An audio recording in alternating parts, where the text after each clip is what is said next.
Last time ನಾನು ಇಲ್ಲಿ ಒಂದು ವಿಡಿಯೋ ಪ್ರಸಾರ ಮಾಡಿದ್ದೆ. ಅದು ಸರಿಸುಮಾರು 7 ಮಿಲಿಯನ್ ವ್ಯೂಸನ್ನು ಪಡೆದುಕೊಂಡಿತ್ತು.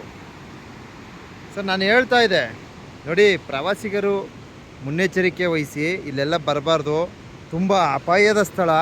ಸೊ ಒಂದು ವೇಳೆ ನೀವು ಸೆಲ್ಫಿ ಹುಚ್ಚಿಗಾಗಿ ಈ ಒಂದು ಸ್ಥಳಕ್ಕೆ ಆಗಮಿಸಿ ಅಂದರೆ ನಾ ಮರದ ಪಕ್ಕ ಹೋಗಿದೆ, ಅರ್ಥ ಆಯ್ತಾ, ಅಲ್ಲೋಗಿ ವಿಡಿಯೋ ಮಾಡಿದೆ.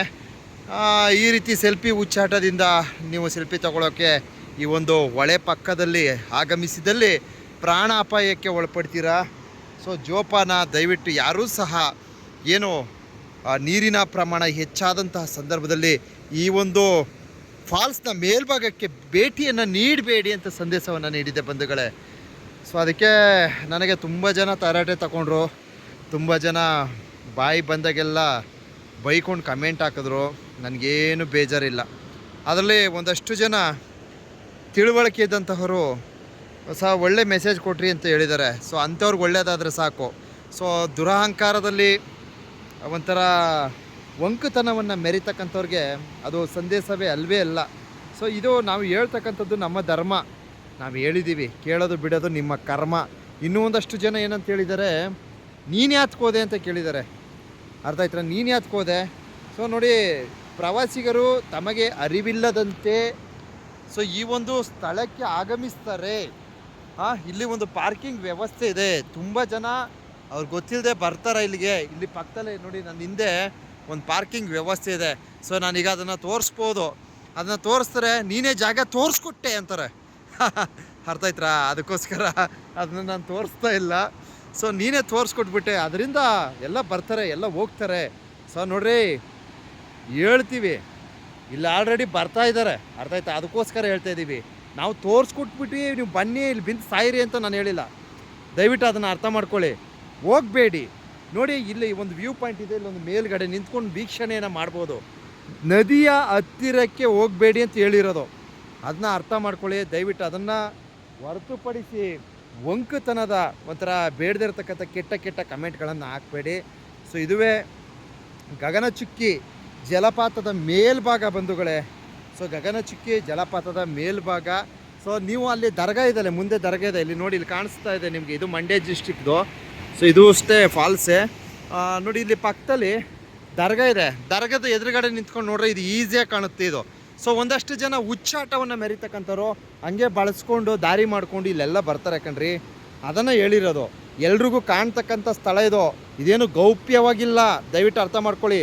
ಈ ಸ್ಥಳ ಗೌಪ್ಯವಾಗಿಲ್ಲ, ನಾನು ತೋರಿಸ್ಕೊಡ್ತೆ ಅಂತಲ್ಲ, ನಿಮ್ಗೆ ನಮ್ಮ ತೋರಿಸೋ ಅವಶ್ಯಕತೆನೇ ಇಲ್ಲ. ನೀವು ದಾರಿಗುಂಟ ಬಂದರೆ ಇದು ಕಾಣಿಸುತ್ತೆ, ನಿಮ್ಗೆ ಗೊತ್ತಾಗುತ್ತೆ, ಸರಿನಾ. ಪ್ರವಾಸಿಗರು ಅವ್ರಿಗೆ ಗೊತ್ತಿಲ್ಲದಂತೆ ಏನು ಮಾಡ್ತಾರೆ, ಕುಡಿಯೋದಕ್ಕೋಸ್ಕರ ಒಂದಷ್ಟು ಜನ ಮದ್ಯಪ್ರಿಯರು ಏನು ಮಾಡ್ತಾರೆ, ಕೆಳಗಡೆ ಹೊರಟೋಗ್ತಾರೆ, ಅಲ್ಲೋಗಿ ಡ್ರಿಂಕ್ಸ್ ಮಾಡ್ಕೊಂಡು ಕೂತಿರ್ತಾರೆ. ಸೊ ಏನಾಗುತ್ತೆ ಅಂದರೆ, ನೀರಿನ ಪ್ರಮಾಣ ಇದ್ದಕ್ಕಿದ್ದಲ್ಲೇ ಹೆಚ್ಚಳಗೊಂಡು ತಮ್ಮ ಪ್ರಾಣ ಪಕ್ಷಿಯನ್ನು ಒತ್ಕೊಂಡು ಹೊರಟೋಗುತ್ತೆ. ಇನ್ನು ಆ ಕುಡುಕರು ನೋಡಿ, ಇನ್ನೊಂದಷ್ಟು ಜನ ಪಾಪ ಗೊತ್ತಿದ್ದಿರ್ತಕ್ಕಂಥ ವಿದ್ಯಾವಂತರು ಅವರು ಸಹ ಕೆಳಗಡೆ ಹೊರಟೋಗ್ತಾರೆ. ಕೆಳಗಡೆ ಹೋಗಿ ಅವ್ರೇನು ಮಾಡ್ತಾರೆ, ಅವರು ಸ್ವಲ್ಪ ನೀರಲ್ಲಿ ಹೆಚ್ಚಿನ ಕಾಲವನ್ನು ಕಳೆಯೋದಕ್ಕೆ ಬಯಸ್ತಾರೆ. ಆದರೆ ನೀರಿನ ಪ್ರಮಾಣ ಇದ್ದಕ್ಕಿದ್ದಾಗಲೇ ಸ್ವಲ್ಪ ಪ್ರಮಾಣ ಹೆಚ್ಚಳಗೊಂಡಲ್ಲಿ ನಿಮ್ಮನ್ನ ಕರ್ಕೊಂಡೋಗಿ ಅಲ್ಲಿ ಒಂದು ಜಲಪಾತದ ಕೆಳಗಡೆ ಬಿಸಾಕ್ತಾರೆ, ನಿಮ್ಮ ಕತೆ ಕ್ಲೋಸ್, ಅಲ್ಲಿಗೆ ಜೀವನ ಅಂತ್ಯ, ಅರ್ಥ ಆಯ್ತಾ. ಅಲ್ಲೋಗ್ಬಿಟ್ಟು ಕೆಳಗಡೆ ಬೀಳಬೇಕಾಗುತ್ತೆ. ನೀರಿನ ಪ್ರಮಾಣ ಇದೇ ಥರ ಇರಲ್ಲ, ಇದು ವೇರಿಯೇಷನ್ ಆಗುತ್ತೆ, ಅಂದರೆ ಏರುಪೇರು ಆಗ್ತಾ ಇರ್ತದೆ. ನೀರು ಒಂದು ಸಲ ಹೆಚ್ಚಳಗೊಳ್ಳುತ್ತೆ, ಒಂದು ಸಲ ಕಡಿಮೆ ಆಗುತ್ತೆ, ಈ ರೀತಿ ಆಗ್ತಾ ಇರ್ತದೆ. ಕಾರಣ ಏನಪ್ಪ ಅಂದರೆ, ಈ ವಿದ್ಯುತ್ ತಯಾರಿಕಾ ಕೇಂದ್ರಗಳು ಏನು ಮಾಡ್ತವೆ ಅಂದರೆ, ನೀರನ್ನ ತಡೆ ಹಿಡಿದು ಬಿಡ್ತಕ್ಕಂಥ ಕಾರ್ಯವನ್ನು ಸಹ ಮಾಡ್ತವೆ. ಸೊ ಅದನ್ನೆಲ್ಲ ಗಮನಿಸಿ ಪ್ರವಾಸಿಗರು ಈ ಒಂದು ಬರಚುಕ್ಕಿ ಜಲಪಾತ ಮತ್ತು ಬರಚುಕ್ಕಿಗೆ ಅವಕಾಶ ಇಲ್ಲ ಬಿಡಿ, ಅಲ್ಲೇ ಅವಕಾಶ ಕೊಡ್ತಾ ಇಲ್ಲ ಕೆಳಗಡೆ. ಸೊ ಈ ಒಂದು ಗಗನಚುಕ್ಕಿ ಮೇಲ್ಭಾಗಕ್ಕೆ ಯಾವುದೇ ಕಾರಣಕ್ಕೂ ಈ ಒಂದು ಪ್ರದೇಶಗಳಿಗೆ ಭೇಟಿಯನ್ನು ನೀಡಬೇಡಿ. ಸೊ ಇವತ್ತು ಜನ ಪ್ರವಾಸಿಗರಿಲ್ಲ. ಸೊ ಇವರು ಬರ್ತಕ್ಕಂಥ ದಿನ ಯಾವುದು ಅಂದರೆ ಶನಿವಾರ, ಭಾನುವಾರ. ಯಥೇಚ್ಛವಾದ ಪ್ರವಾಸಿಗರು ಈ ಒಂದು ಫಾಲ್ಸ್ನ ಜಲಪಾತದ ಮೇಲ್ಭಾಗಕ್ಕೆ ಧಾವಿಸ್ತಕ್ಕಂಥ ಕೆಲಸವನ್ನು ಮಾಡ್ತಾರೆ. ಈಗ ನೀರಿನ ಪ್ರಮಾಣ ಹೆಚ್ಚಾಗಿದೆ, ಹೋಗೋದಿಲ್ಲ, ನೀರಿನ ಪ್ರಮಾಣ ಕಡಿಮೆ ಆದರೆ ಅಲ್ಲೆಲ್ಲ ಹೋಗ್ತಾರೆ. ನೀವು ನೋಡಿ, ಬೇಕಾದ್ರೆ ಬಂದು ವೀಕ್ಷಣೆ ಮಾಡಿ, ಇಲ್ಲೆಲ್ಲ ಬರ್ತಾರೆ, ಇಲ್ಲೆಲ್ಲ ಹೋಗ್ತಾ ಇರ್ತಾರೆ.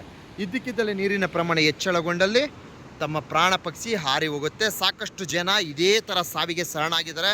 ಸೊ ನನ್ನ ಮಾತು ಸುಳ್ಳಾದರೆ, ಇಲ್ಲಿ ಪಕ್ಕದಲ್ಲಿ ದರ್ಗಾ ಇದೆ, ಅಲ್ಲಿ ಇರ್ತಕ್ಕಂಥ ಏನು ಮುಸ್ಲಿಮ್ಸ್ ಸಮುದಾಯದವ್ರನ್ನ ಕೇಳಿ ಅವ್ರು ಹೇಳ್ತಾರೆ. ಪಾಪ ಅವರು ಅಷ್ಟೇ ಏನೋ ಅಪಾಯಕ್ಕೆ ಸಿಲುಕಿಕೊಂಡಂತಹ ಪ್ರವಾಸಿಗರನ್ನು ಸಾಕಷ್ಟು ಬಾರಿ ರಕ್ಷಿಸಿದ್ದಾರೆ. ಅಲ್ಲಿ ನಾವೇ ಕಣ್ಣಾರ ನೋಡಿದ್ದೀವಿ. ಅವರೇ ಪಾಪ ಹಗ್ಗ ಎಲ್ಲ ಕಟ್ಕೊಂಡು ಒಂಥರ ಏಣಿ ಎಲ್ಲ ಹಾಕ್ಕೊಂಡು ಪಾಪ ಅವರು ರಕ್ಷಿಸಿದ್ದಾರೆ.